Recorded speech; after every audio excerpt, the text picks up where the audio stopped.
All right. So welcome to the first annual Walk the State virtual event. I really hope to see this event be annual.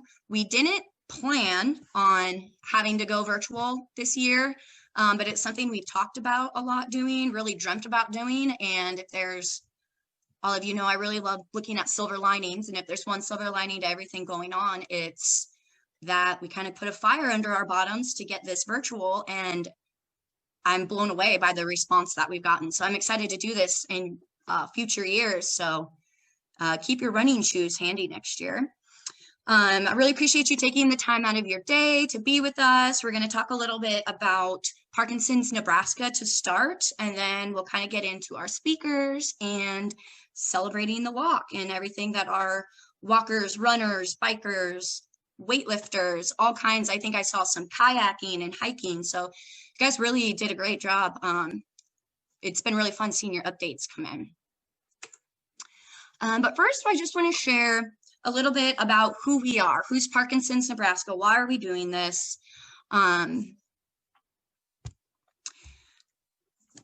Sorry, I'm trying to navigate two computers here. It's a little tricky. So we are a statewide 501c3 with a commitment to our community to strengthen. We're passionate about overcoming barriers that Nebraskans affected with PD encounter along their journey. Really, what we want to do, we are committed to strengthening the Nebraska Parkinson's community by spreading awareness, by increasing access to specialized classes, and connecting families with resources to help them live a quality life with Parkinson's, because we know that we can do that. We know that through exercise, support groups, therapy, medication, that it is possible to live a quality of life with the disease. And our commitment now is based on the services and the connections that we can provide, but we also envision a Nebraska where all people with Parkinson's can find hope through an engaged statewide community. If we're all engaged and everyone's connected statewide, that means everyone's going to have access to those services and resources. And it also means that we're going to be able to work together as a community to meet our needs. So moving forward, connecting people with Parkinson's to each other and to services is really what we, really where our goals lie.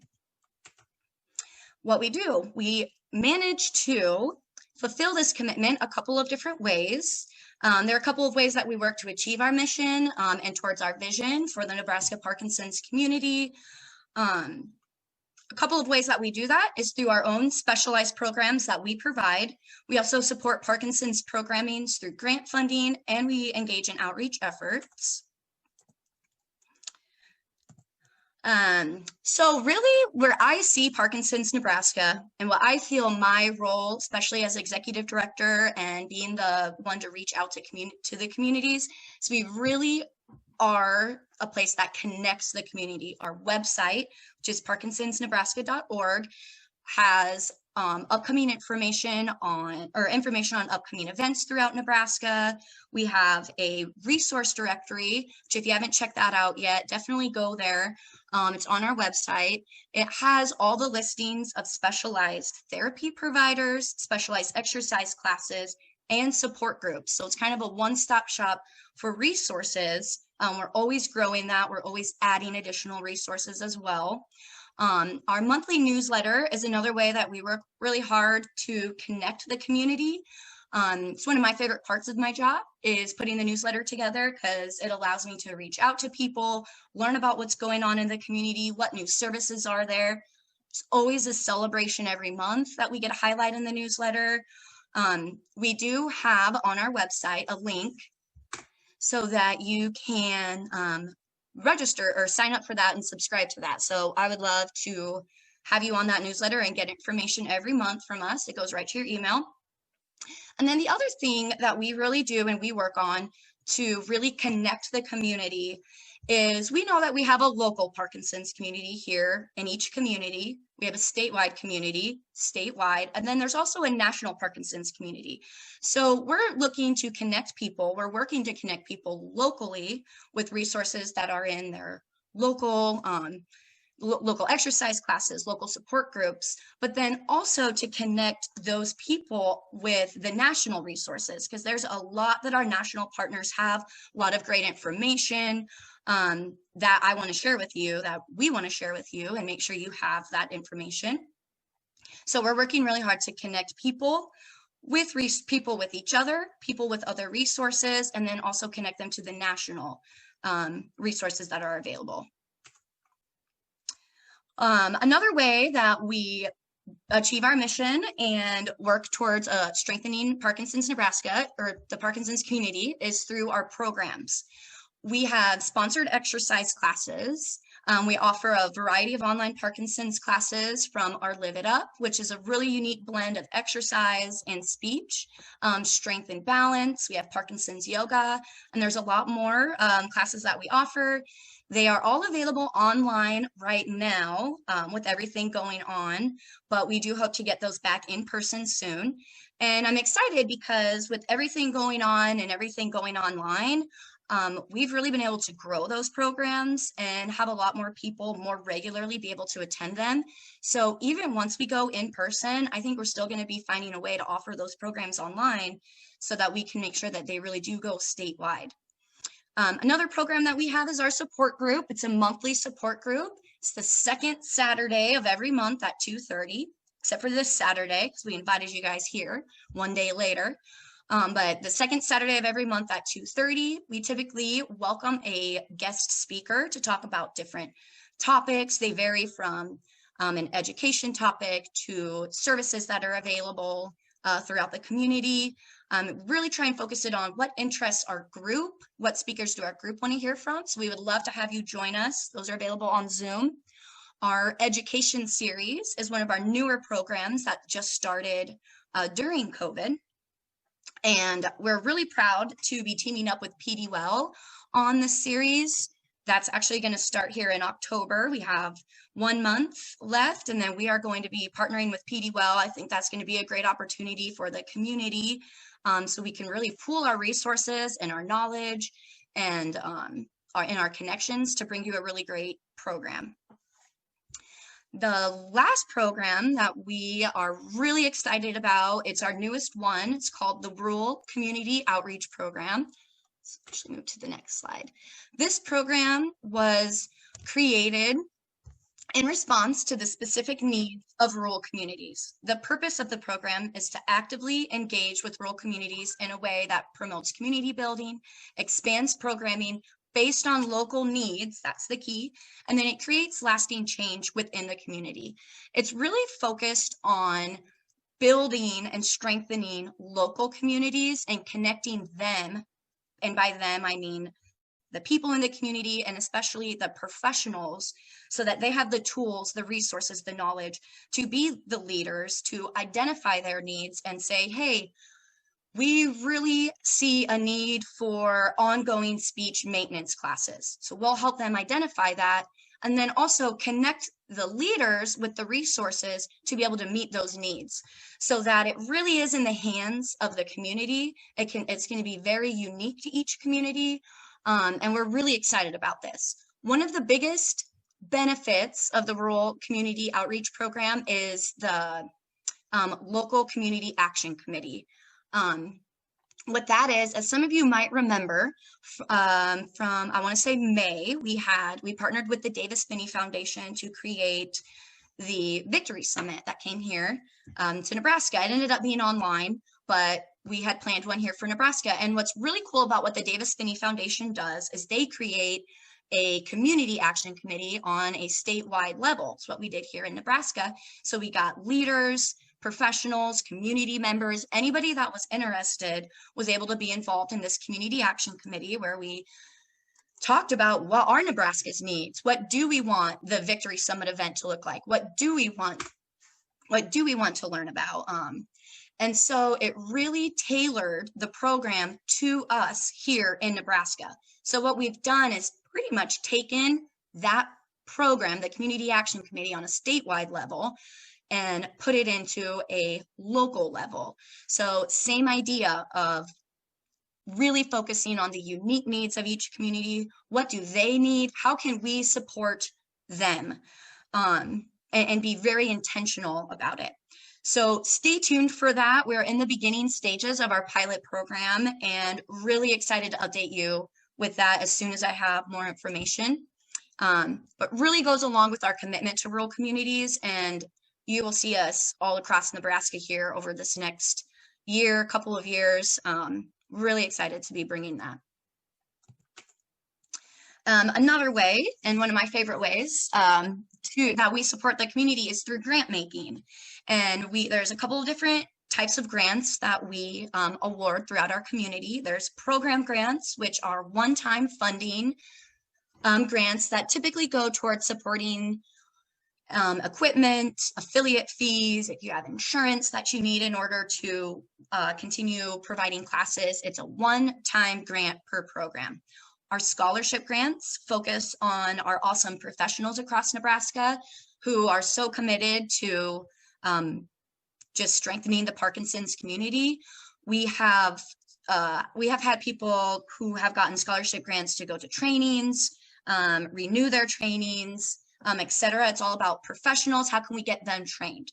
And then our sponsorship grants are our sponsored classes. They're ongoing grants that go to programs all across the state, exercise classes. Would love to have some support groups. Anything that's ongoing on an ongoing basis are our sponsorship grants.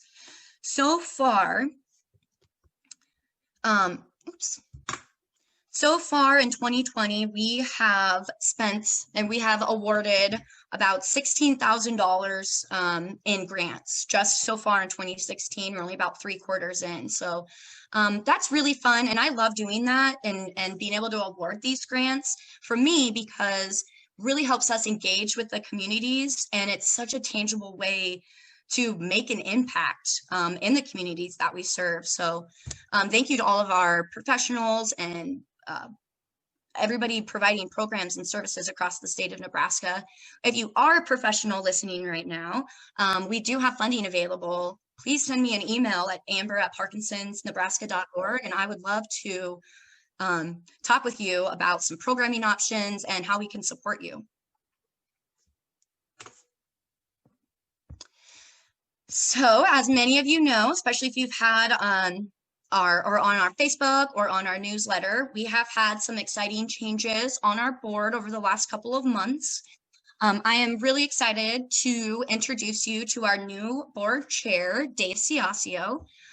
Dave was diagnosed with Parkinson's in April of 2016, and he has since directed his life towards educating himself and others and spreading awareness about Parkinson's disease. I'm really excited to see what direction we go under Dave's leadership, and I just wanted to give him a moment to share with you guys. Let me unmute him here. Actually, Dave, if you want to go ahead and unmute yourself, I think that might be easier. I think I gave you permission to do that. There we go. You can hear me? Perfect. Great. Yeah. Well, thanks, Amber. Amber is our executive director who does it all, and she is a amazing person. Brings passion to everything we do, as if you can't tell that already. And I think the success of this event and what we've done fundraising wise toward this event is a testament to her creative powers and logistical skills. So nice work, Amber, as usual. Thanks, you. Dave. I'm fortunate to have been recently selected as Parkinson's Nebraska Board Chair past 3 months now. And I must admit, I feel somewhat overwhelmed following in the footsteps of longtime board chairman Ted Webbin. Ted, together with his wife, Colleen, 16 plus years ago, founded the organization and have grown it from its inception to really where we are today. Ted's goal to reach out across the state to provide those with Parkinson's access to wellness programs and educational opportunities and really build a community network is quickly becoming a reality. Ted walks the walk, or really I could say rides the ride, as he's now approaching Valentine for the past 7 days and all this difficult weather that he's had this week. But thanks, Ted, for your leadership and your commitment to our cause. My goal as a board chair as the board chair and as a person with Parkinson's is really, I think, rather simple. I say that tongue in cheek. I'd like to build a statewide awareness and education of this disease while creating a sense of community, as Amber mentioned, where we have the resources available to help everyone with Parkinson's live a better life with an optimistic future. So the more we can expand our reach, more funds available, funds to give out and help professionals to help all of us with Parkinson's, really the goal I'm striving for. Despite being a daunting task, I do have the support and vision of a pretty talented board that I'm with. And Amber just popped up on the screen there. There's the 11 board members we have right now. I'm chair and Ted is the vice chair. Joe Schulte, secretary. Rod Anderson's our treasurer. Dr. Michelle Faulkner, who teaches pharmacy in pharmacy school at Creighton, is a very valuable board member as well. Paul Hughes. Monty is kind of gives us our legal direction on the board and is a longtime member as well. Dan Lombardo, who I know a lot of you have seen on our Saturday mornings education sessions. Brian Carey. Ryan's pedaling his way from Scotts Bluff, making it towards to meet Ted and Valentine right now. And then Amy and Montez, Megan Tiemann. So it's a great group and we gel very well together. And I think we're a great future in the next couple of years, or continue, I should say. So with that, thanks for all you do, board members, and Amber, back to you. Awesome. Thank you, Dave. Thanks for introducing our board. I wouldn't have this job. We wouldn't be here right now. I wouldn't get to serve you without the direction and the knowledge that everybody on the board brings. So thank you to the board and everybody else that has just helped this organization along the way. I just started about 2 years ago in 2018. So I didn't get to be there for the beginning and the founding and everything that was so exciting. And you can still feel that excitement and that passion and just everybody's determination to really help people live a quality life with Parkinson's. So thank you so much to the leadership on our board for helping us. Now it is time to get into some of our speakers and some of the fun parts of the event. We have lined up here shortly. We're running just a few minutes behind, which we're doing better than I thought. But we are going to have a recording from Rock Steady Boxing up at the Norfolk Family YMCA. Tina and Sam sent in a video just for us. Then we're going to welcome Gwen Nolan from the Parkinson Voice Project. Very excited about getting some speech therapy information out. And then we're going to follow that up with action with some voicing lessons and voicing exercises from Amy. Then we'll celebrate the Walk the State walkers and runners and everybody that made this possible. Before we get started though, and welcome Rock Steady Boxing, we'll listen to... We here at Parkinson's Nebraska are so grateful to our sponsors and their support for the Walk the State Challenge and virtual event. Massimore Magnuson and Associates PC Certified Public Accountants is a leading provider of tax, financial reporting, and business consulting services in Omaha. They are also committed to making Parkinson's services more accessible and have been longtime supporters of Parkinson's Nebraska.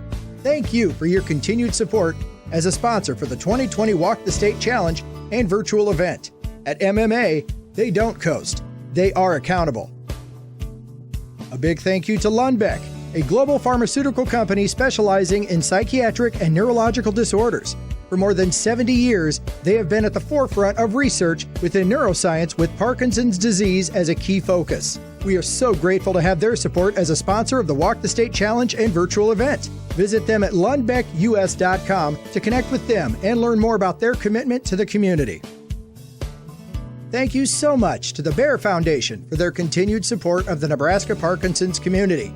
The Bear Foundation was established in 1951 and has supported education and medical, health, and human services, among other causes, throughout Nebraska over the years. We are so grateful to have them as a Walk the State Challenge and virtual event sponsor.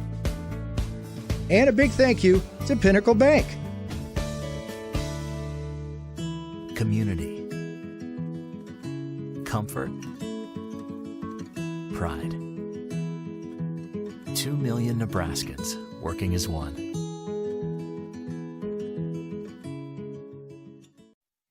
Great.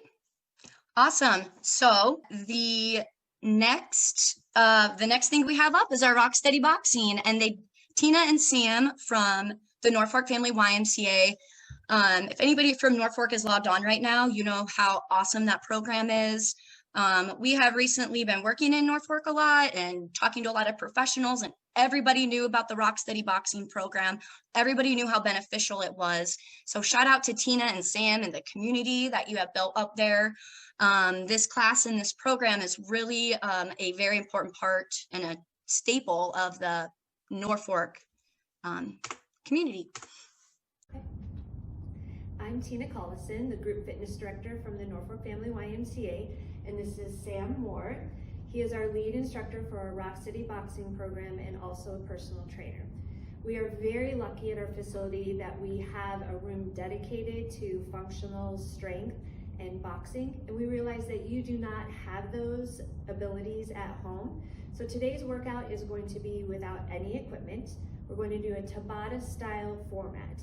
It'll be 20 seconds of work, 10 seconds of rest for 8 rounds or 4 minutes. We're using Tabata style music, but you can use a stopwatch at home and choose any music that you like. I'm going to be demonstrating the modified version, staying seated, and Sam is going to do our standing version. So we begin either seated or standing for our first Tabata. Get into that ready position. We're going to alternate jabs to the front. Make sure that you focus on your breath. Here we go. Alternating jabs. You can slow that movement down. You can speed that movement up. Exhale out. Keep your core tight.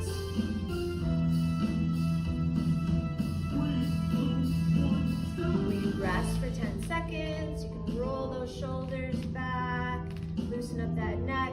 We're going to do alternating kicks to the front. Here we go. Keeping that knee soft, hinging at the hips with that alternating kick to the front.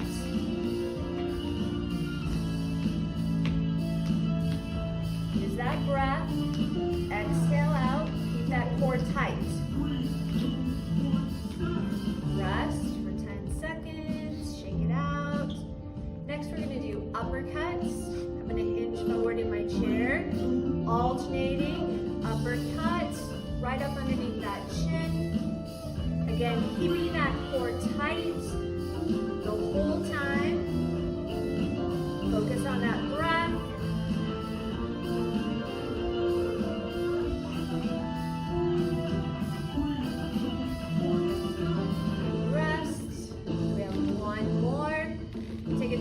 Breath in, exhale out, grab that imaginary jump rope, and begin.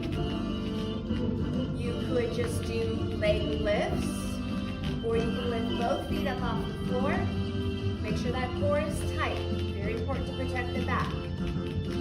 Alternating, pull both legs together. Finish out that jump rope. We rest. You're halfway through. We're going to repeat that same pattern, starting with the jabs. I'm going to give you some options if you want to make it a little bit harder. You can punch faster, or maybe you just want to focus on one arm for a few punches and then the other arm for a few punches. It's up to you. You make it as hard or as easy as you would like.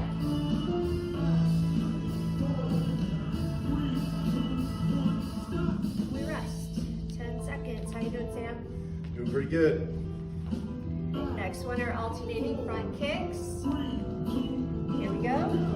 Here's an option if you want to make it a little bit harder. You can do rapid fire, staying on one leg. It's great for practicing balance if you're standing. That's rapid fire.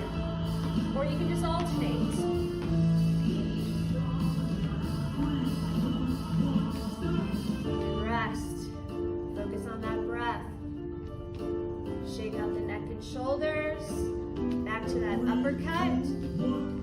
You can move a little bit faster if you want to make it harder. Visualize a circular pattern with those arms. Breathe. You can do single arm and switch. Lots of options. We rest. 10 seconds to rest. Here's your last one. We're going to grab that jump rope. Let's take that rope backwards this time. Jump. You can alternate feet. You can do both feet together. You don't even need a jump rope. Just visualize. You're almost done. Just a few seconds left.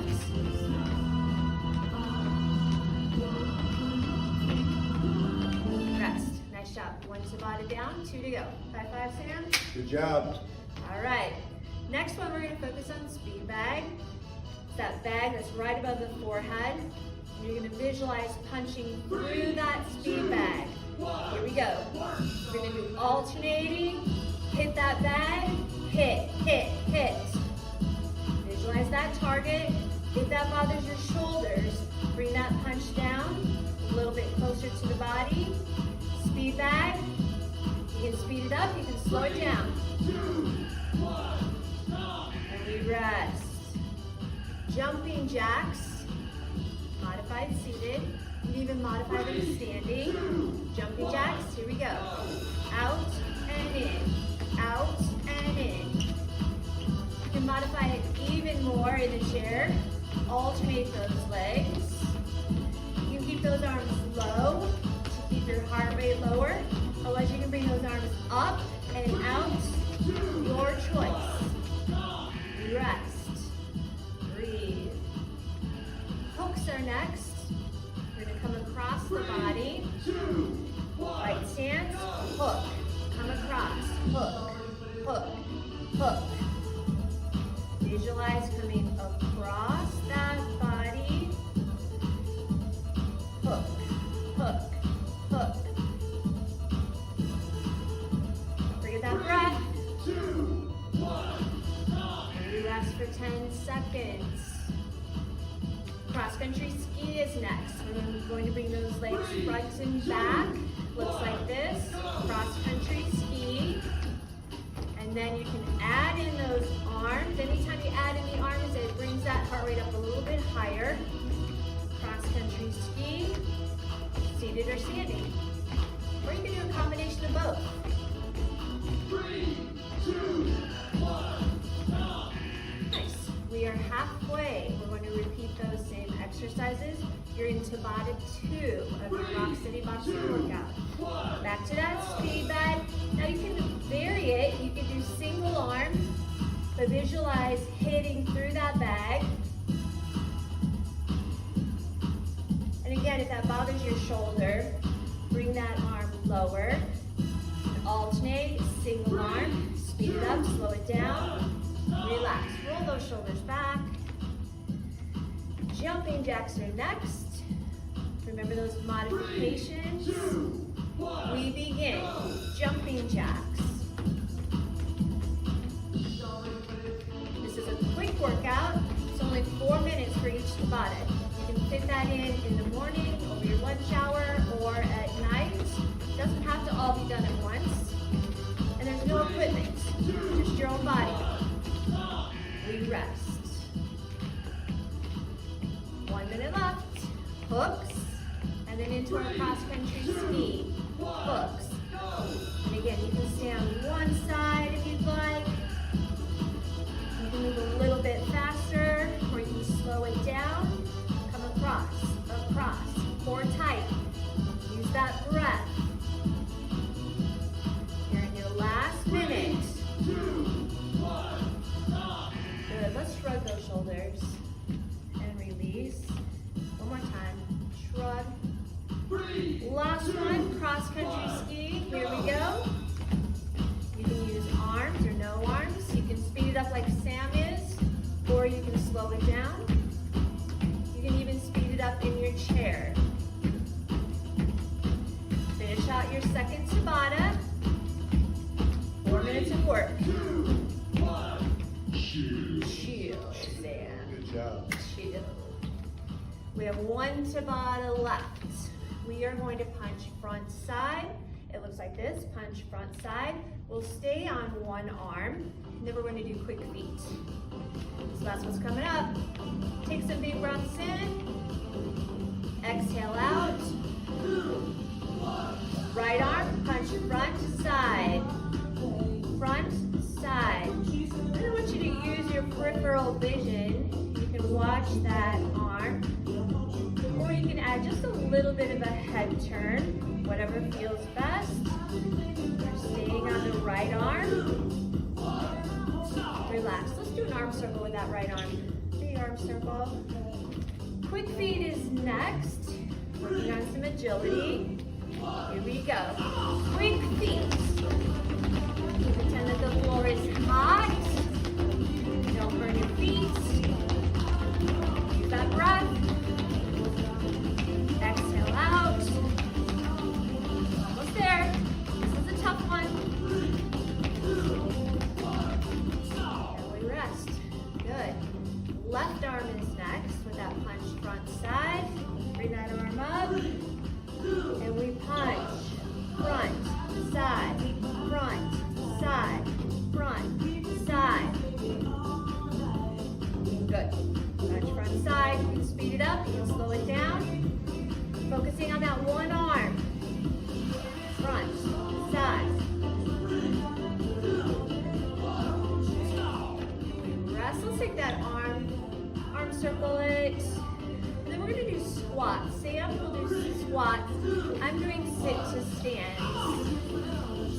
Sit to stand.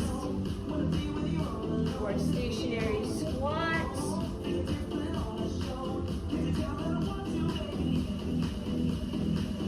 Pay attention to how your knees and hips feel. And we rest. Halfway. We repeat that same pattern. You're almost to the end of your Rock City Boxing workout. Right arm, front, side. Now you can speed that up. You can make it smaller. Or you can make it nice and big. You can work on that peripheral vision.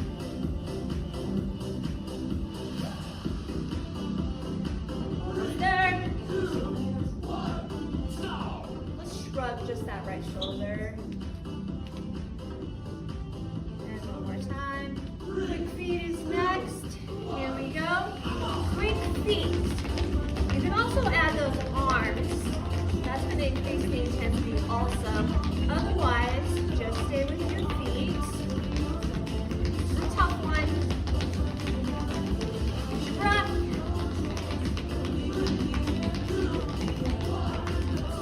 And we rest. Good. That one brings the heart rate up.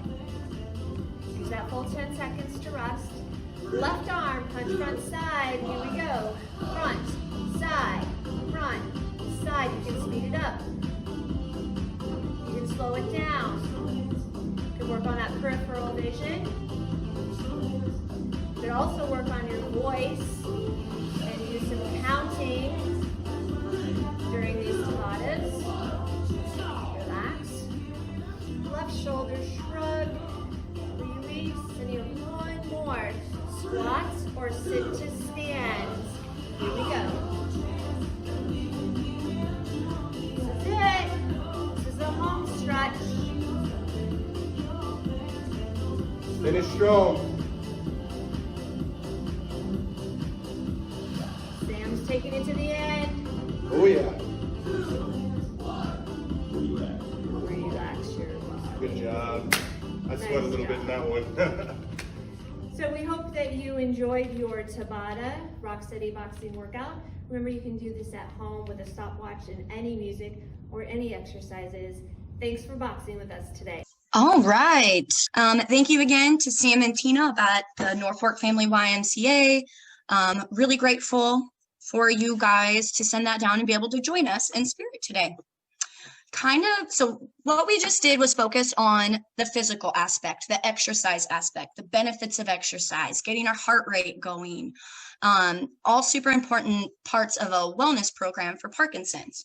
Another aspect that, I'm learning is maybe people aren't talking about it as much or going to it as much, is speech therapy. So I am really excited for our next speaker to introduce Gwen Nolan from the Parkinson Voice Project. Gwen's the clinical outreach coordinator with the Parkinson's Voice Project. They're a nonprofit organization with the mission to preserve the voice of individuals with Parkinson's disease. And they have actually been really active here in Nebraska over the past couple of years, awarding grants and getting speech therapy programs started. So I am excited to introduce Gwen. If you are ready to get started, I think you are able to screen share. Let me stop my screen share here. Okay. Perfect. I am Gwen Nolan, and I am the clinical outreach coordinator for the Parkinson Voice Project. I am a medical speech pathologist by trade. I've worked with people who have Parkinson's disease throughout my career. The last roughly 8 years prior to coming to Parkinson Voice Project, I spent as clinical faculty at the University of Missouri, where we were thrilled to be grant recipients. Parkinson Voice Project is an amazing organization, and I am so excited to talk to you about that and to talk to you more about speech, swallowing, and Parkinson's disease. It is true that people kind of take for granted that the voice gets smaller with Parkinson's disease. I think people don't realize that we have a wonderful program that we are excited to share that helps people to not just regain their speech and a stronger voice and a better swallow, but then maintain that for life. All right, I am going to, all right. So about Parkinson Voice Project, we are the only nonprofit speech therapy clinic dedicated to preserving the speech and voices of those with Parkinson's disease. We were founded in 2005 by Samantha Ellendary with the assistance of some very generous patients and donors. Since 2008, no patients or payer sources, including Medicare or insurance, have been billed for our speech therapy services out of our clinic. We instead operate under a pay-it-forward model. We do not turn any patient away. All patients receive treatment and are then given the opportunity to pay it forward to help the next patient. Any clinicians that we train through Parkinson Voice Project are able to have their patients call. They receive a free workbook that has been donated by a prior patient. So we're really excited to be able to do that. It's an amazing concept. It's an amazing organization, and it's one that will celebrate its 15th anniversary this year. So our mission and vision are really the guiding forces of our organization. Our mission is to preserve the voices of individuals with Parkinson's and related neurological disorders through intensive speech therapy, follow-up support, research, education, and community awareness. Our vision is to collaborate with other compassionate speech language pathologists to replicate our Speak Out and Loud Crowd therapy programs throughout the world. And part of the way that we do that is through our grant program. We have been able to train hundreds of sites across the country who are now able to provide services. We provide not just training for speech language pathologists, faculty members, and speech language pathology graduate students, but we also support them by providing continuing education. I act as the liaison between Parkinson Voice Project and our grant sites, and we provide some funding because we know that getting through the individual piece of the program is the easy part. The hard part comes when people are going to need to continue to follow through, go to the weekly groups, come in every 6 months so that we can do refreshers if they need it. But we have people within our organization who finished their therapy 15 years ago, and their voices are still strong. We can't stop the progression of the disease, but we can help people preserve their ability to communicate, and that's huge. So what we do, we have a large outpatient speech clinic in Richardson, Texas, which is just north of Dallas. We're actually technically in Dallas. And we're dedicated to treating people with Parkinson's disease-related speech and voice problems using a pay-it-forward model. So we don't bill anyone for services. We train speech-language pathologists out of our main clinic. We have a robust and growing grant program that provides materials and funding. The very first year of the grant, they had maybe 92 grant sites. The following year, it was 148. This year, we were very, very proud to award 249 grants. And not just across the US, but we now have international grant sites in Australia, Israel, Japan.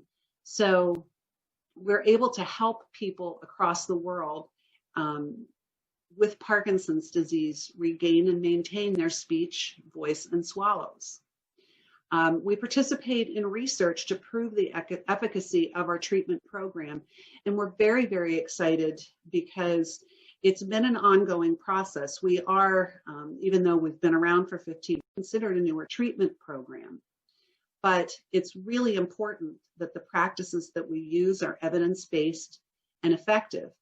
And we just completed our first longitudinal study that looked at patients a year after treatment. And the most exciting part of this was that people were better at the end of treatment, and we expected this. But the really exciting part was that by attending weekly maintenance groups, by spending 15 minutes practicing every day, the majority of the people in the study did not only maintain the clear speech and the strong voice, but they were better. They actually continued to improve. And we are so excited about that. In several years, we'll start to collect the data to look at people 5 years out. But what we see as people come back to us and we reevaluate on a periodic basis is that people are maintaining. So we're excited about that. We have Parkinson Voice Advocates. These are volunteers who donate thousands of hours of their time every year to help with outreach. They do things around the clinic. When we bring in grant recipients for training, they act as the patients, which is really fun, and they're very, very good at it. We also incorporated a singing group called the Intentional Singers, and this year we'll have a virtual choir, which is amazing, and I'll talk to you about that later. We quickly adapted our protocols because we aren't hamstrung by a lot of bureaucracy to provide teletherapy as a response to COVID. We were able to retool very quickly and adjust our programs and protocols to help the providers that we have out there help their patients. And it's funny, you know, we really tried to make lemonade out of the lemons. We cannot bring patients into our clinic. Texas has been a hot spot for COVID. It wouldn't be safe given that we have probably close to 500 people who come into our clinic every week for individual therapy and for loud crowd. Not to mention the advocates who come in and do things around the clinic for us. So we really needed a mechanism to be able to continue to keep in touch with people and work with them. And we feel like teletherapy has been a great option and in some ways has allowed us to reach people that we wouldn't have been able to reach before. So it's been a curse, but a blessing. And I think that after the COVID crisis passes, we will probably continue to offer in-person and teletherapy services, which is really exciting. The other exciting piece of it is that speech pathologists have the ability to be licensed in multiple states. And I have worked in, I think, 4 or 5 different states over the course of my career. And I kept my license in some of those states and have reactivated it in others. So I can work with people in Texas, in Missouri, in New York, soon in Ohio. So it's huge to be able to reach people who maybe don't have a provider that's close. We also offer daily practice sessions via Facebook Live. One of the things that worried us was not being able to bring our groups in. And that modeled practice is incredibly helpful for people. So every day, Monday through Friday, our founder, Samantha Allendary, is on Facebook doing a live exercise session for people. And it's increased awareness of our program. So now we have people who are actively looking for a speech pathologist who can work with them. But it's also really, really helped people who just benefit from having that model practice, and it's fun. So we feel good about where we are. We feel good about what we do, and we're really excited for our future. So a little bit about the history of Parkinson's. Dr. James Parkinson was the first person to medically describe the condition in his essay on the shaking palsy. And he commented that so slight and nearly imperceptible are the first inroads of this malady, and so extremely slow its progress, that it rarely happens that the patient can form any recollection of the precise period of its commencement. So it's really just a fancy way of saying that the initial symptoms of Parkinson's disease are very subtle and it progresses slowly. It's very difficult for people with Parkinson's disease to actually pinpoint that exact moment when it started. It's just it's much more general than that. The very early symptoms of Parkinson's would be tremor in one extremity, but also things that you wouldn't necessarily associate with Parkinson's. So shoulder pain, foot cramping, constipation, sleep disturbances, reduced writing size. Dr. Charcot was a French neurologist who came after Dr. Parkinson, and he really refined his earlier description of the disease. He also differentiated Parkinson's from MS and other neurological disorders. He suggested the name change to Parkinson disease. He noted that not all patients have a tremor. The other interesting thing about Dr. Charcot was that he noticed that Parkinson's patients are not markedly weak. So weakness is not a symptom of Parkinson's disease.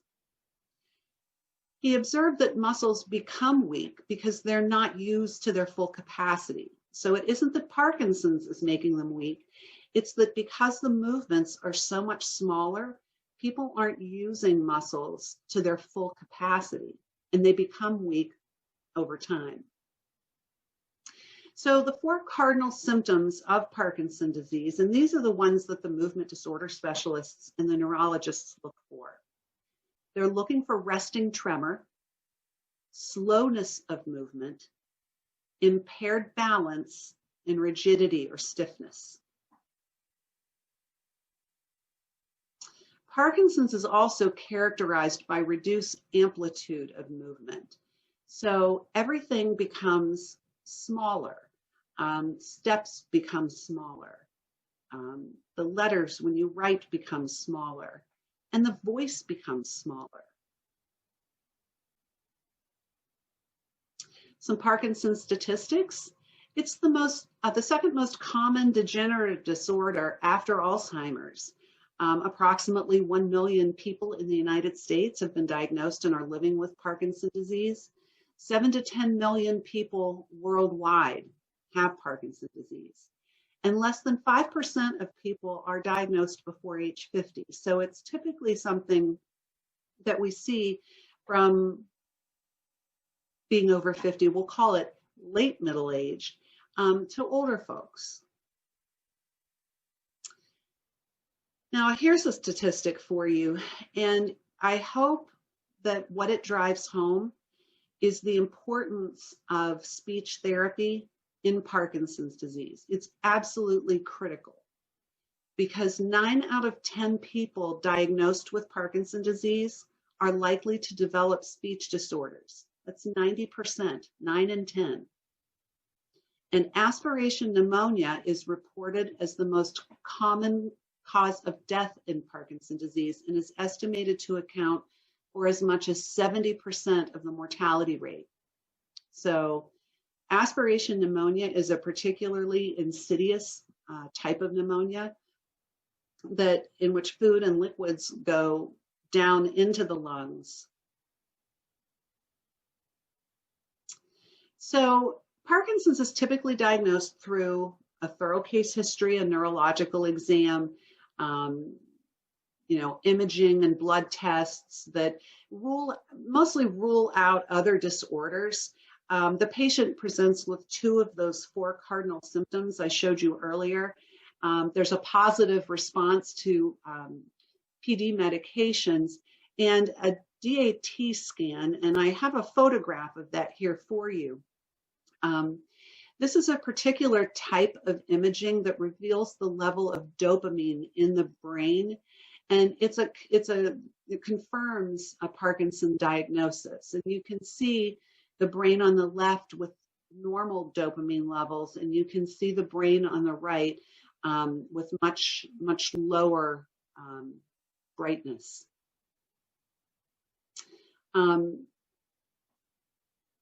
Parkinson's is caused by loss of a neurotransmitter called dopamine.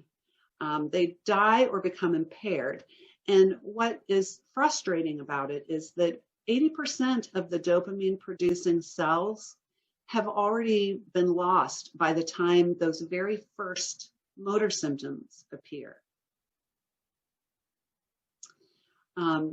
Dopamine transmits impulses from one neuron to the next. And what's interesting about it is that it controls those automatic muscle movements, right? So dopamine directly affects planning and controlling of those automatic motion movements. And if, this is a neuron and this is a neuron, dopamine is filling that gap. And if there isn't enough, it's those automatic movements that are disrupted. So I have a little visual for you. Here are some neurons talking to one another. And you can see that synaptic gap is the one that's filled by dopamine.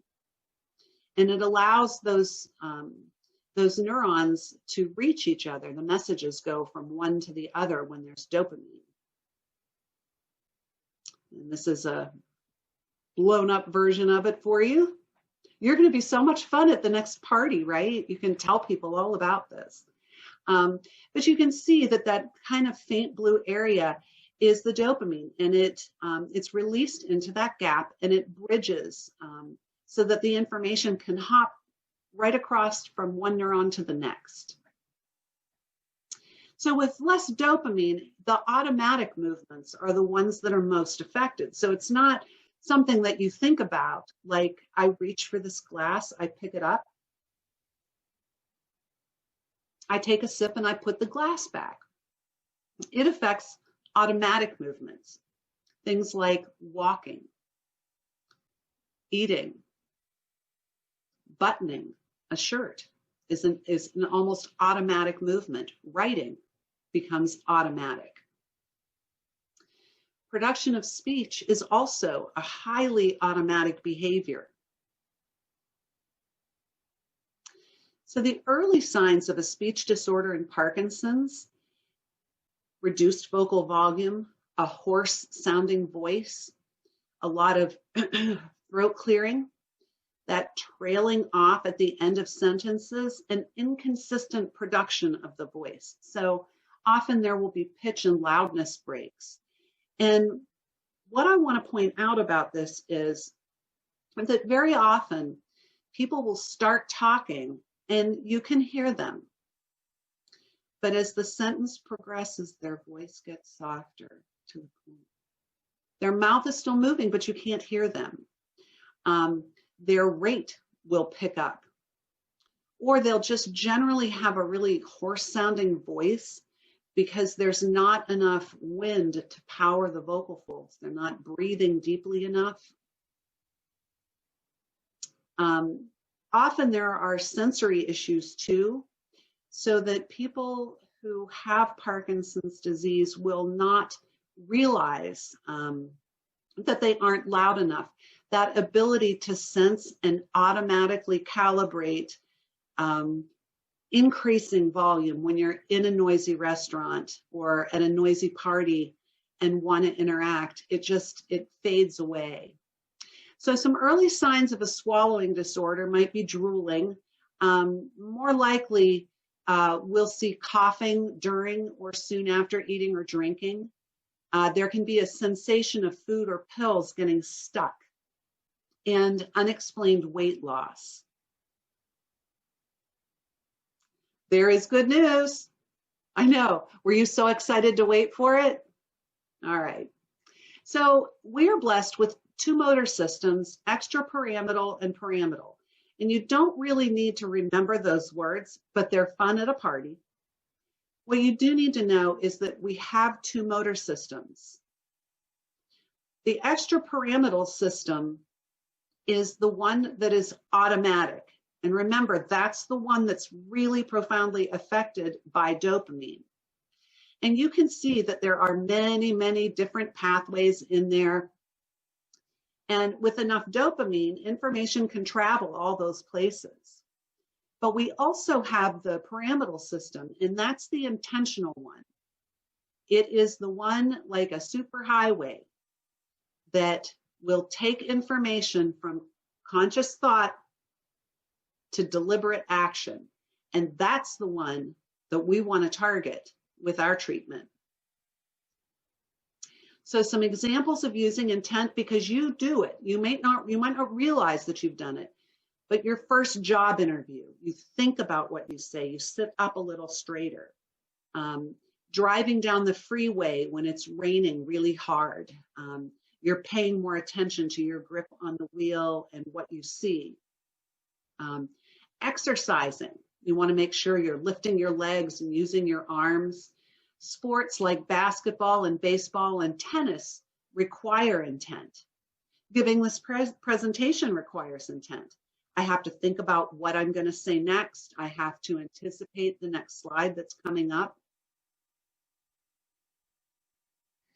So our program teaches individuals with Parkinson's how to convert speech from an automatic function to an intentional act, making speech a goal-directed behavior that Parkinson's does not control. The person controls that, and we can teach people to do that. And I can tell you that as a speech therapist, it is the most exciting transformation. And to watch it over a period of years, to have people continue to maintain that, it is amazing. Speaking with intent uses a system that is considerably less dependent on dopamine. So you might wonder how we came up with the idea of using intent. Daniel R. Boone was an absolutely amazing speech-language pathologist. In the late 50s, he was working at a hospital in Cleveland, and he was working with someone who had Parkinson's. And he asked the gentleman to count forward, and it was soft, and the numbers ran together, and it was imprecise, and it was hard to understand. Then he asked him to count backwards, and the numbers were considerably more clear. And he did a little bit of digging and realized that counting backwards requires the intentional piece of our brain. And that for people with Parkinson's, that can help. He also acted as a mentor to Samantha Ellenderry, the absolutely amazing Parkinson Voice Project CEO and founder, as she developed the Speak Out and Loud Crowd Therapy programs. So one of the things that we teach the people that we work with is we do want them to speak with intent. Every sound in every word, say it like you mean it. We want them to focus and concentrate and be purposeful, every word. But you know what? The same principle can be applied to walking with intent, thinking about that next step, stepping out, and writing with intent, every letter. When people use the pyramidal or intentional system instead of the extrapyramidal or automatic system, it makes a world of difference. So this is just a little graphic that talks a little bit about what we do. We do a speech evaluation. We have people watch a short Parkinson information session. We run them through Speak Out therapy, which is the individual piece of the program. And really that 6-week follow-up, it comes 6 weeks after Speak Out, but people are immediately placed into a loud crowd group. And we have people doing Facebook Live speech practice sessions or watching recorded practice sessions on our website, plus daily home practice. We have speech and singing groups and Speak Out refreshers, which happen every 6 months. Parkinson's is a progressive disorder, and it may seem like, wow, every week for the rest of my life, that feels like a lot, and to have to go back every 6 months to be reevaluated. Think about how often you see a movement disorder specialist. This is no different. It is something that you need to do, just like you go see the movement disorder specialist. This is how you keep a strong voice, clear speech, and safer swallowing for the rest of your life. So the individual piece of the program is generally, it says 12 therapy sessions, but it's 8 to 12 therapy sessions. They last about 40 minutes. The days that you're not in therapy, you practice, you do the exercises in a workbook twice. If you do have therapy that day, you can get away with just practicing once. You can participate in Facebook Live exercises daily, live or recorded, and people who choose to do that only need to do their workbook once. We have cognitive exercises embedded. The way the exercises work, they start very simple and they kind of prime the pump. But the really hard part is maintaining intent and conversation. So we gradually increase the difficulty within each lesson and as the lessons progress. There are weekly generalization tasks. It might be something like calling and talking to a grandchild over the phone, or doing a new voicemail message, and speaking with intent all of the time. The rationale for these exercises, they're goal-directed, and the continuous focus across all of them is intent. They use evidence-based therapy techniques, and they're designed to activate all of the motor speech subsystems: respiratory, laryngeal, resonance, articulation. So it increases breath support and scales up the effort for speech. So people are opening their mouths more. We avoid that smaller mouth and those smaller tongue movements. And speech intelligibility is markedly improved. We increase the amount of movement so that the tongue is going all of the places that it needs to go. It stretches and strengthens the vocal folds for stronger voice, better intonation, and safer swallowing. And the challenge increases within the lessons and as they progress. Success, we judge that by, can someone purposefully use intent outside the clinic to make faster progress? People who are successful exercise every single day. And this is not a situation where you're spending hours doing this. 15 minutes a day is enough once you complete the program to stay successful if you continue to do loud crowd. But you can also participate in the Facebook Live sessions, and those are really fun. And if you are someone at this presentation who has Parkinson's disease, I urge you to go to our website and watch it either live or recorded. You don't have to be a Facebook member. If you are, you can just like Parkinson Voice Project and watch from there. But you don't even have to be on Facebook to watch it. People who are successful also have a lot of support from family, friends, caregivers. We welcome people to come to any of the treatment sessions and graduation, to sit in on loud crowd, to see what we do. It's amazing. Know that dopamine also contributes to our motivation and drive. And without enough dopamine, motivation is a challenge for people with Parkinson's disease. It isn't that someone with Parkinson's disease is lazy. And it's frustrating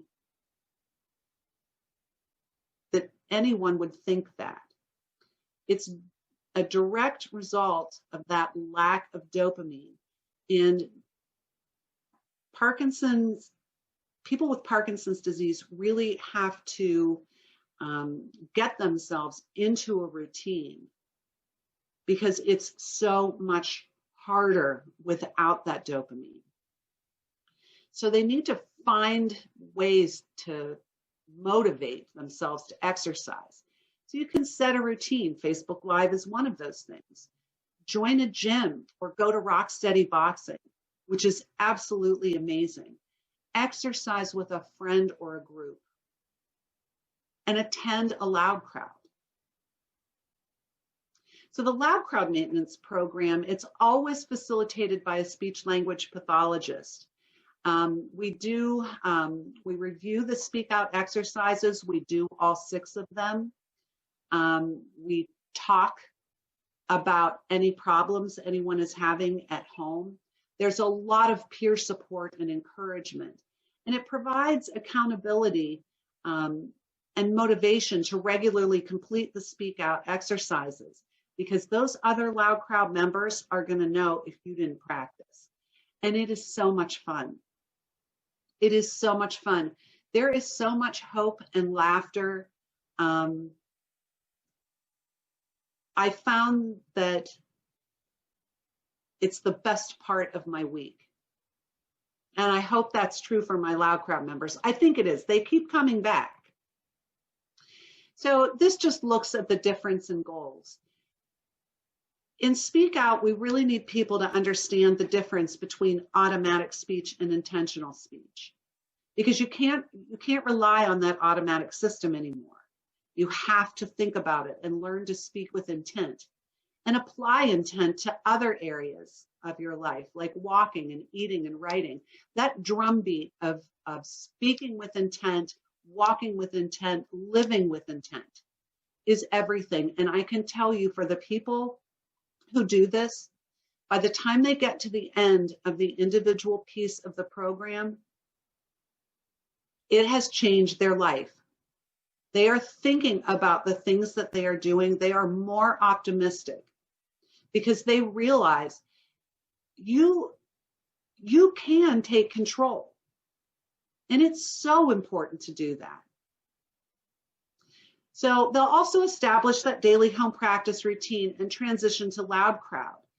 Once people are in the loud crowd, we want people to understand why you can't rely on that kind of automatic system anymore. to self-identify when you're not using intent. My people know with a look that they didn't use intent.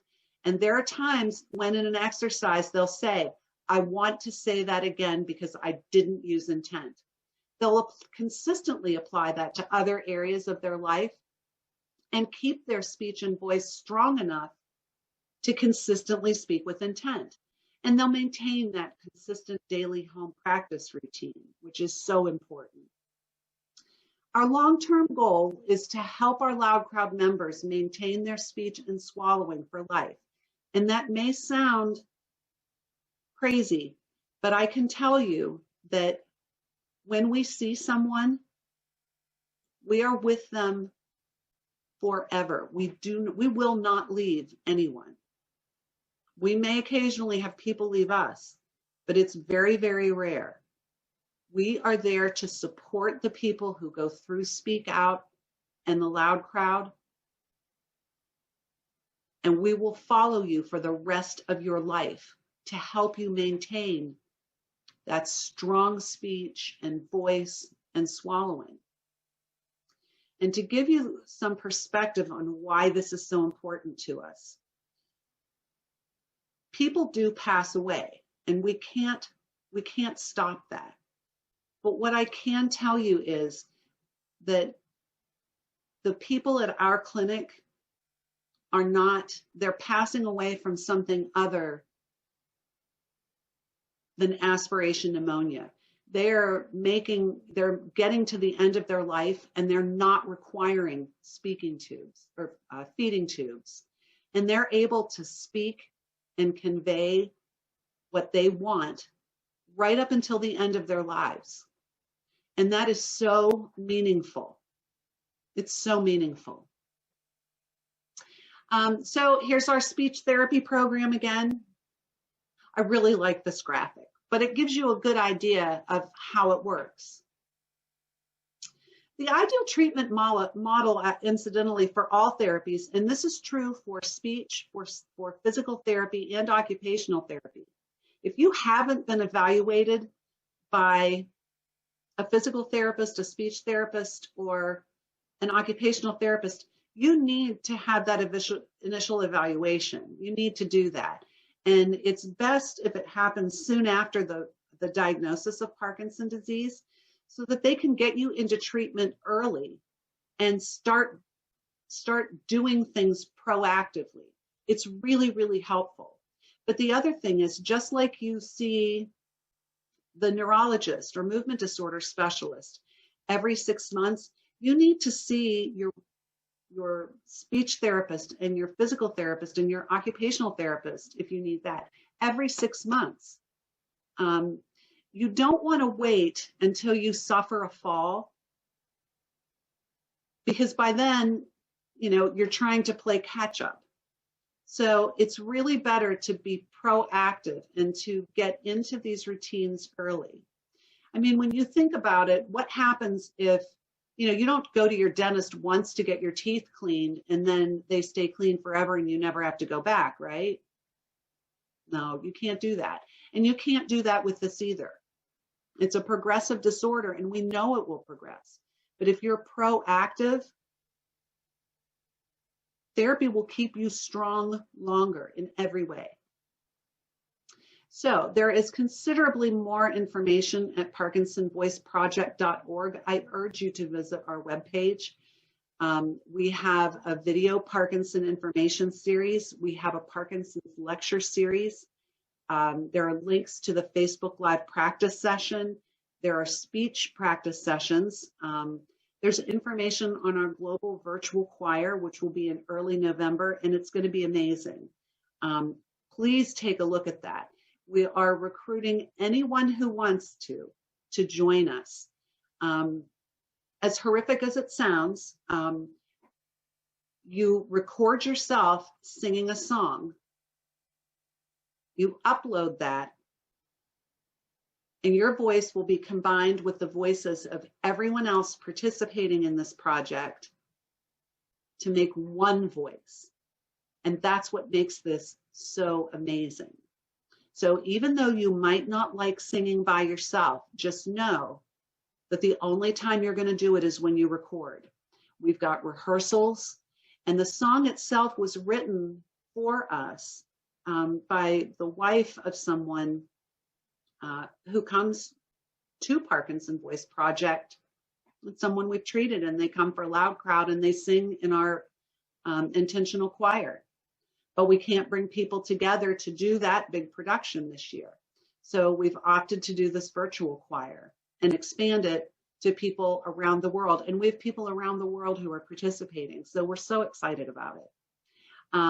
There's also a patient and family link if you're interested in finding a provider who lives near you, and you can search by zip code. This is kind of a snapshot of our homepage and just some arrows. There's the Parkinson information session, Parkinson's lecture series. This is a sample of some of the lectures that we have. Jennifer Cody does a great presentation on speech therapy for Parkinson's disease, but there are all kinds of videos that you can watch. The Facebook Live link, speech practice videos, and the link to the Global Virtual Choir so you can learn more about that. Thank you so much for letting me talk to you today. I can't tell you what an honor it is to be here, and just how much I hope this information is useful for you. Thank you. Thank you so much for being here. And thank you, Amy, too, for kind of connecting us all and making this happen. Great information. I know here in Nebraska, as we've been talking to people, speech therapy it's a big interest right now, which we love to see. And I'm sure you love to see too, Gwen, because it's so important. So, and again, thank you for everything that the Parkinson Voice Project has done here in Nebraska. Over the past couple of years, there's been quite a few programs supported. So I look forward to continuing to work with you and continue to strengthen Nebraska. Thank you. I do as well. And if there's any place in Nebraska that doesn't have access to this, our grant program will open up again, probably, I would say, late this year, maybe the beginning of next year. But we'll have new things to offer. We encourage grant sites, even if they've been grant recipients year after year, we still want you. Amy, we still want you. We want you forever. And the reason we do is it helps us expand our mission. Nothing is more important to us than helping people who have Parkinson's disease. Nothing. So I think we definitely can align our missions there and work together. What's really exciting about today is we just got to learn a lot about speech therapy. And now we have the option to put that into practice and put it into action. We have Amy Renken here. She's one of our speech therapists that we work with regularly at Parkinson's, Nebraska. She offers speech maintenance classes, and then also is our speech therapist that works with our Live It Up program, which is a super unique combination of exercise and speech. So we're really lucky to be able to offer that.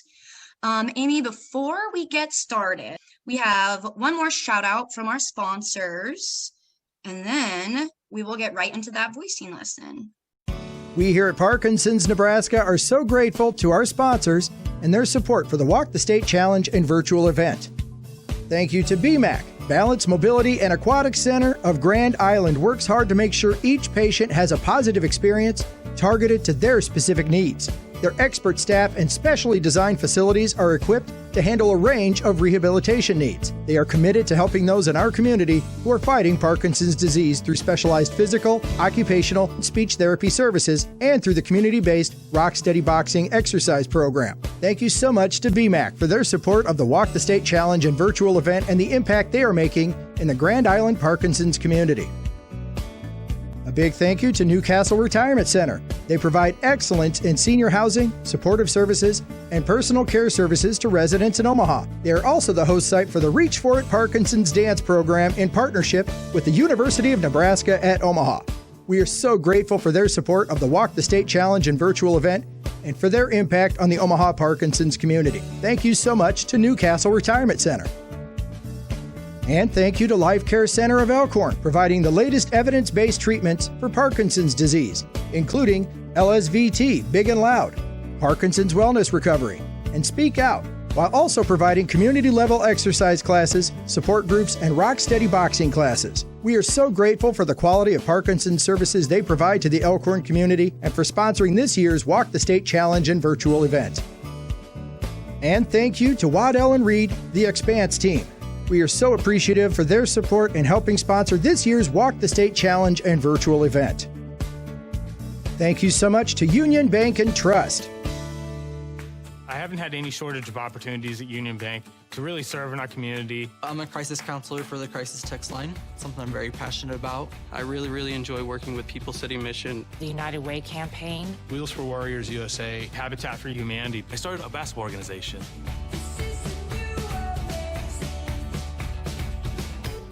I feel very grateful that I work for an institution that appreciates the importance of giving back to the community. Thank you again to our sponsors and to Montez on our board for putting those awesome videos together. And Amy, if you are ready, we are ready to stop sharing here so we can see you. And we're ready to welcome you and start putting some of that stuff we learned to practice. Okay, very good. Well, thank you. And I just have to thank Gwen again. I don't know if she is still on the call or not, but thank you for joining us today and sharing. She was fantastic. The Parkinson Voice Project is fantastic.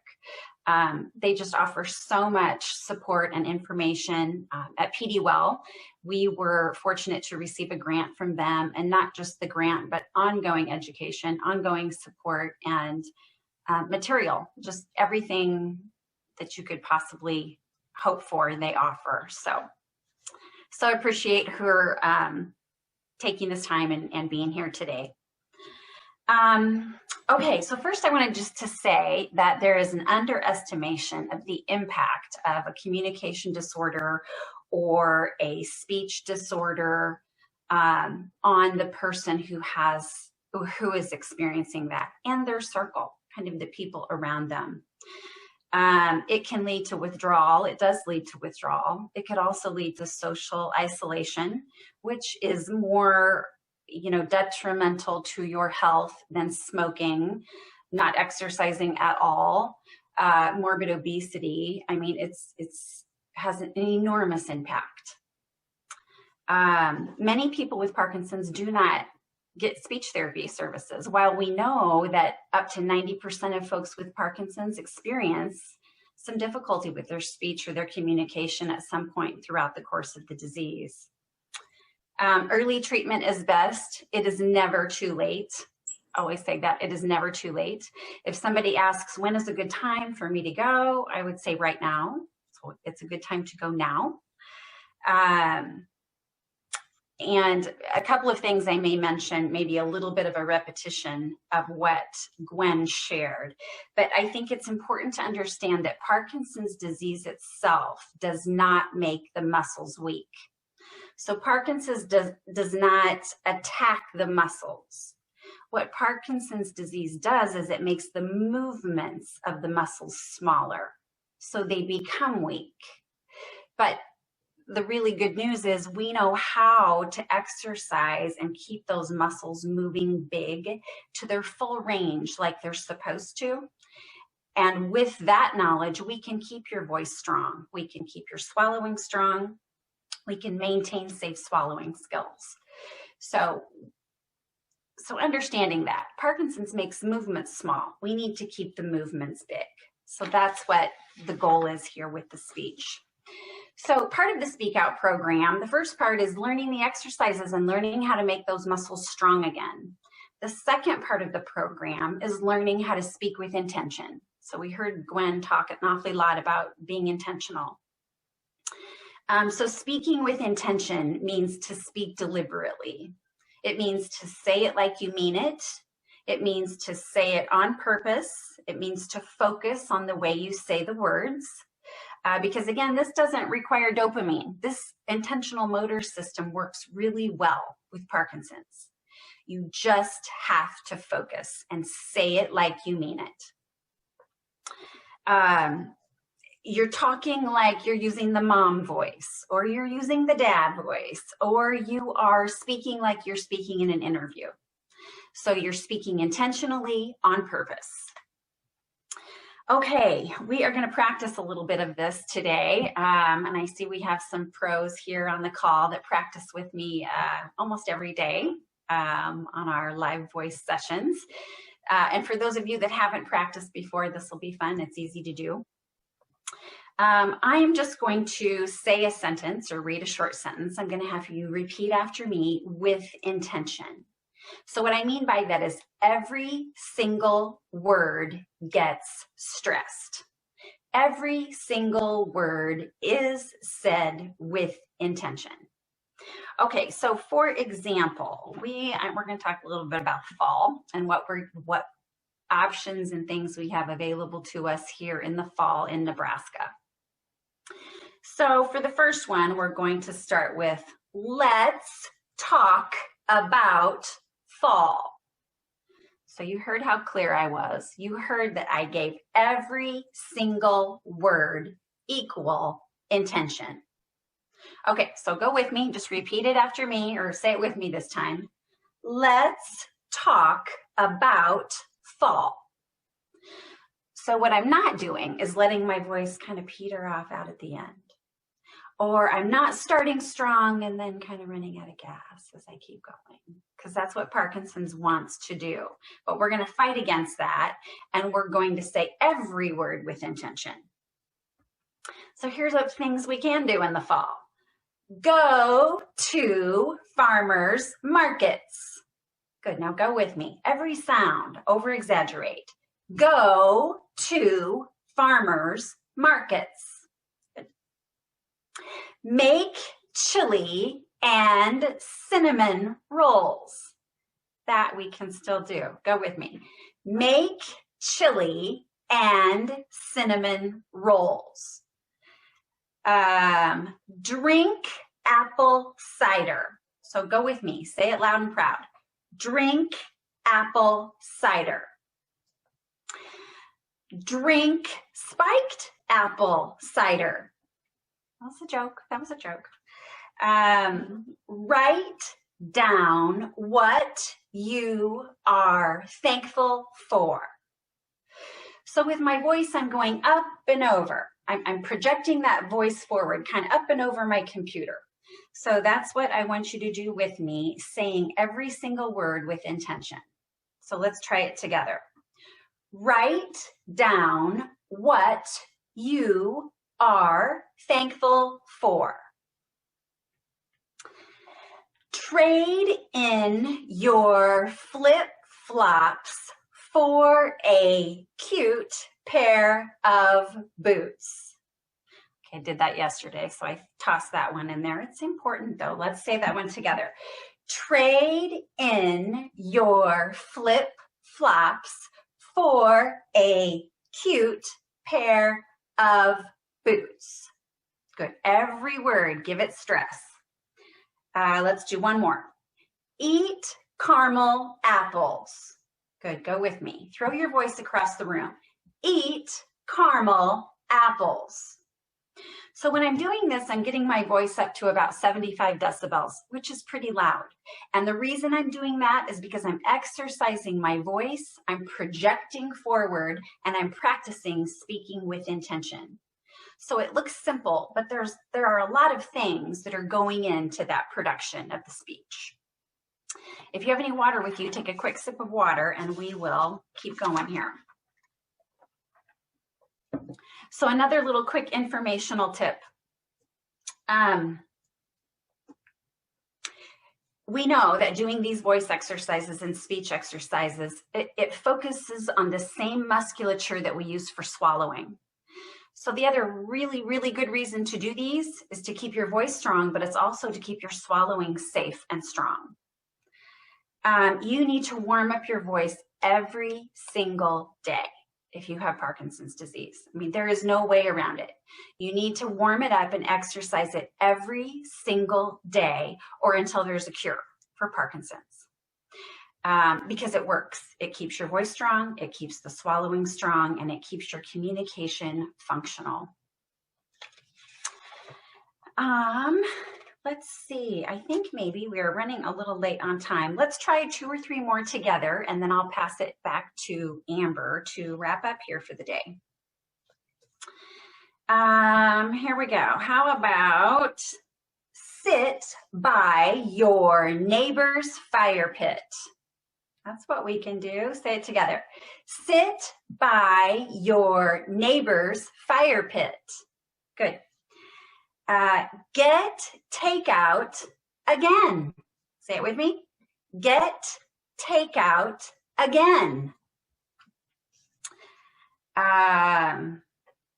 Remember our veterans on Veterans Day.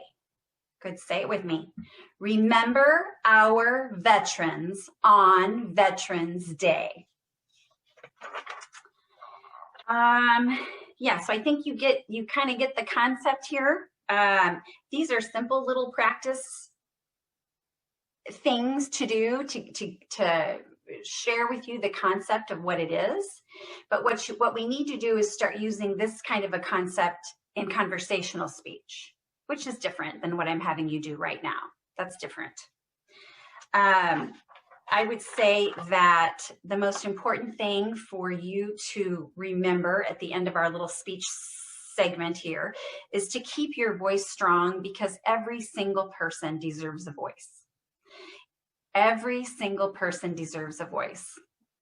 Thank you. I'll pass it back to Amber. Awesome. Thank you so much, Amy.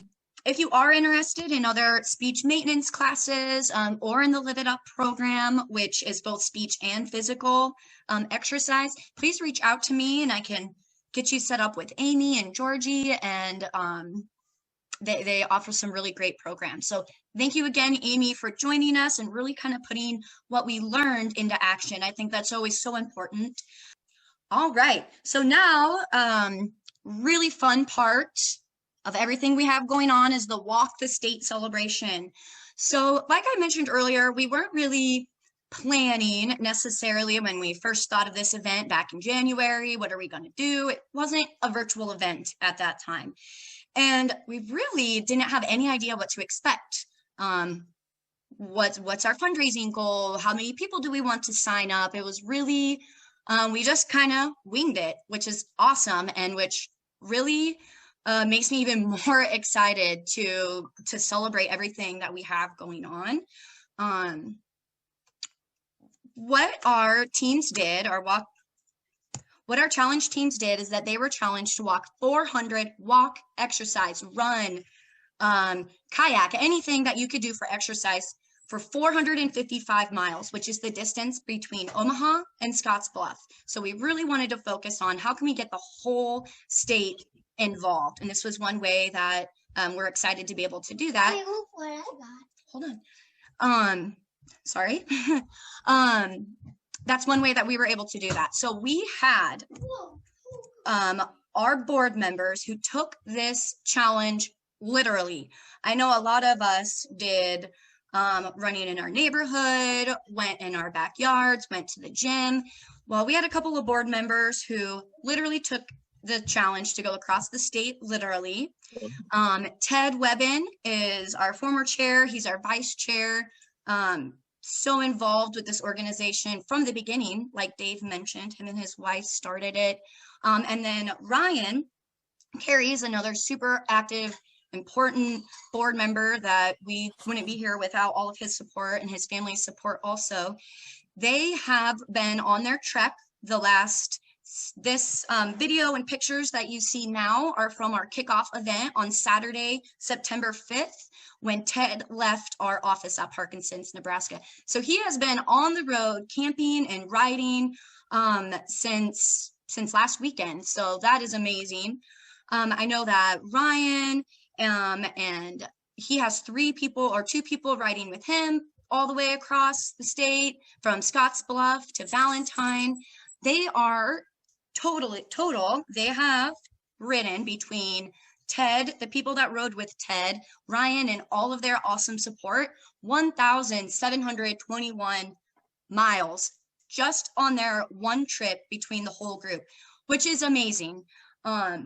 When Ted brought this idea up, I would have never thought to bike across the state. So first of all, thank you for Ted for bringing that up, and to both of you and everybody involved for making this happen.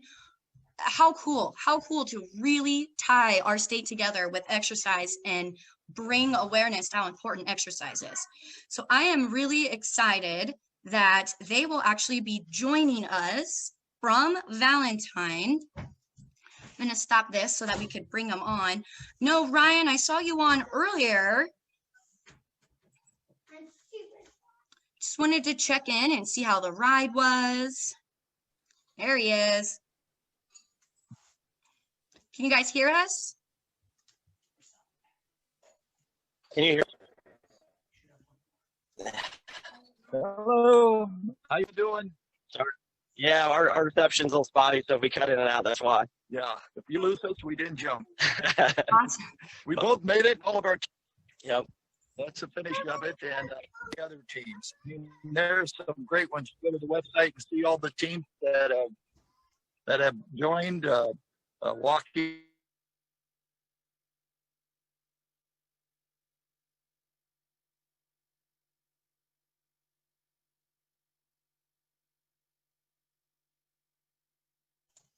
Uh-oh, I think we might have lost them. Can you hear us, Amber? Yes, I can hear you. Now we're back. Okay. All right. It keeps cutting in and out, but Show them the view from the bridge here. yeah, this is what we're looking at now.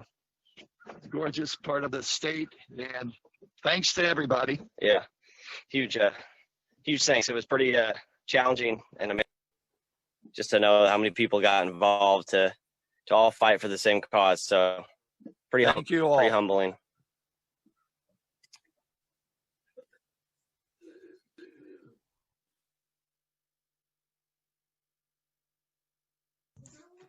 I am not sure why we were not able to see you guys, which is what I was hoping to do. But they are both there. We have Ted left Omaha. He went up to Norfolk, got on the Cowboy Trail and traveled that all the way from Norfolk to Valentine. I have his miles here somewhere. They had 470 miles. They had 791 miles between Ted and his two, the people that rode with him. Amazing.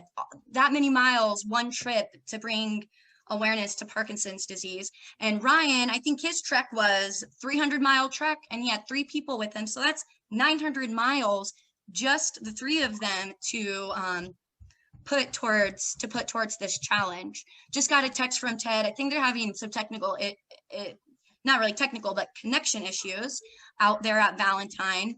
But they joined us, and it's proof they made it.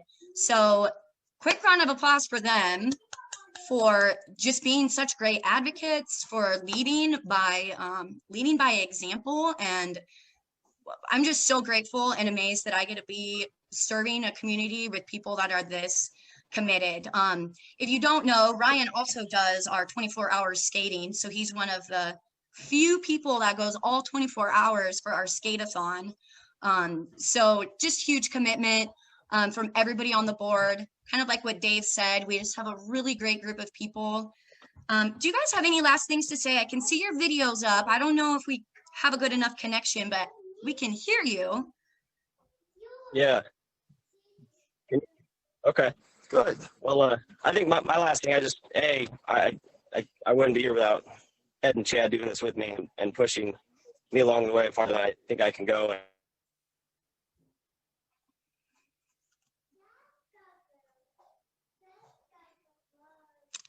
I will let you guys know that these internet issues is something that we've identified as a barrier to.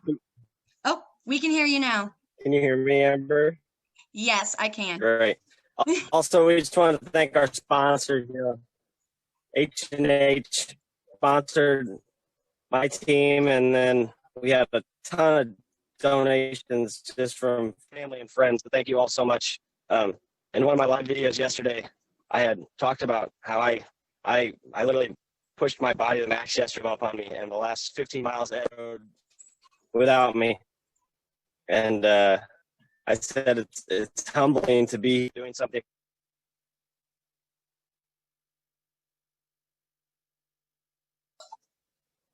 where you know, Parkinson's patients, their brain tells them they want to do one thing and their body doesn't always let them. And that's absolutely what happened to me yesterday. I wanted to make it and my body just failed me. So it's kind of a humbling experience to know a small piece of what that might be like sometimes. But I think the important part is, you know, we're out here being active and just trying to bring that awareness to everybody. So Ted, I don't know how you... I thought of that. That was fabulous that you said that, because that's exactly what kept me going sometimes, to say keep pushing, because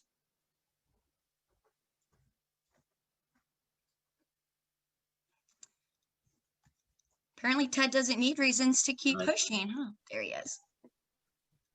Ted, can you tell us your reasons to keep pushing one more time? Kind of cut out. Yeah. So that's what we wanted to do.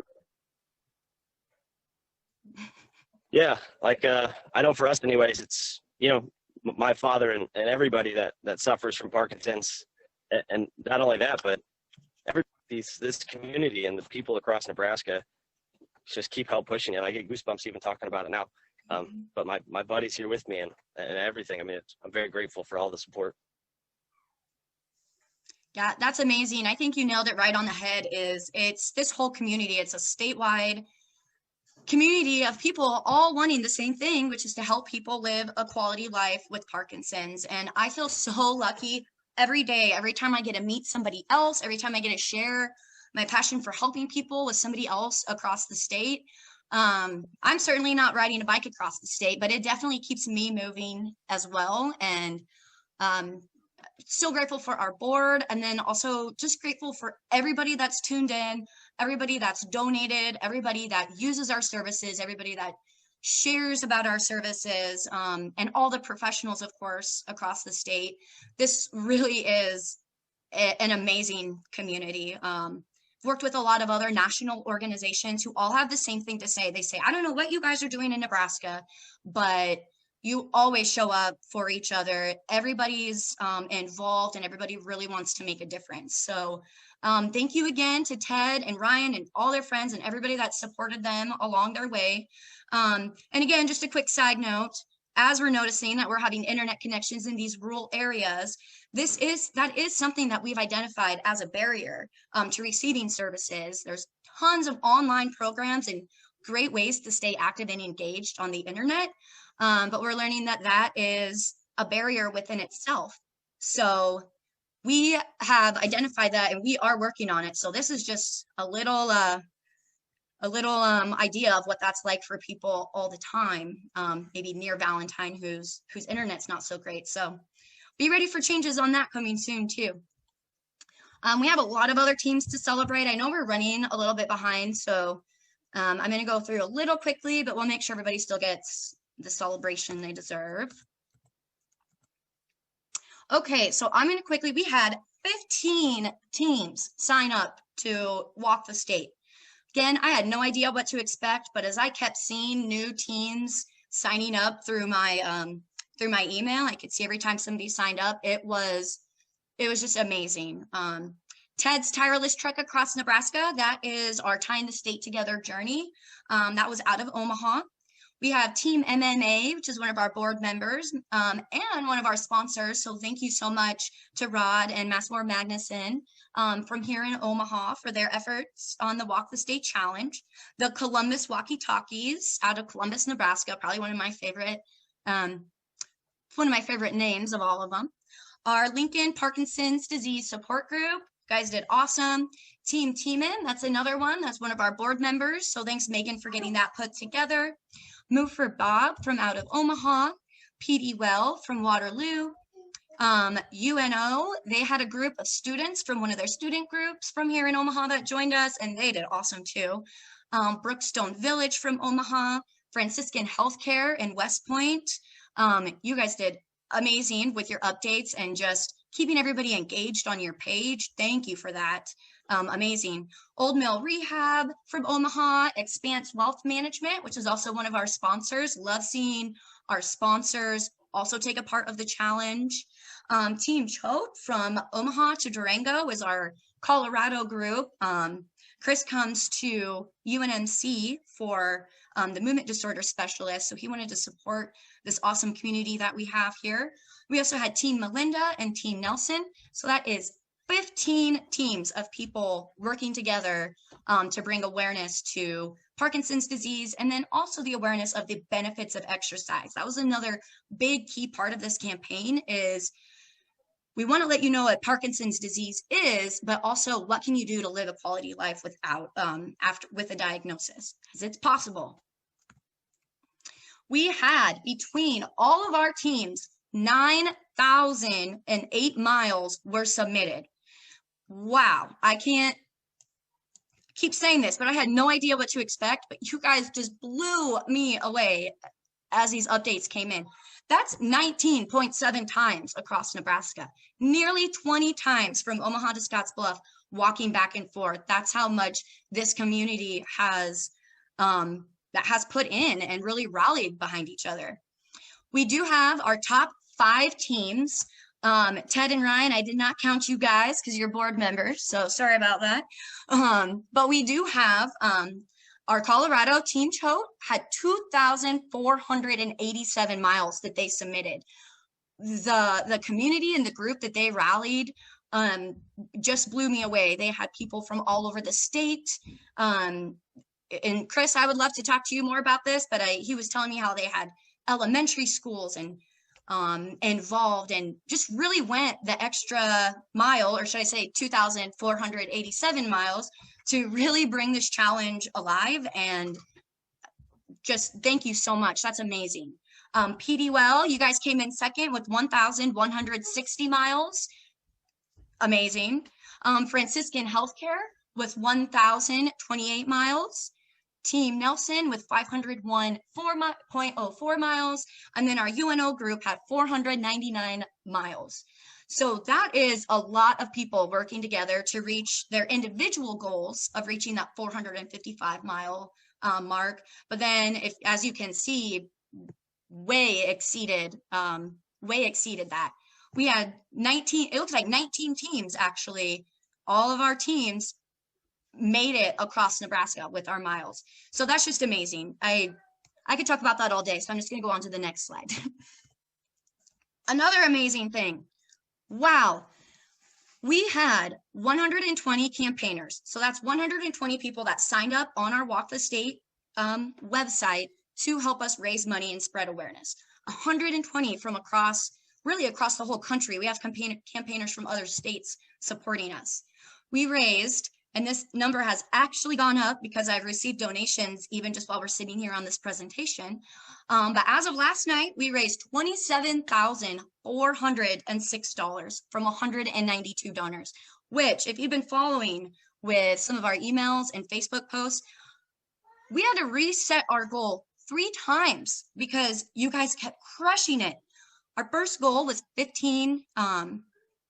$15,000. We beat that within, I think, not even a week after the challenge had started.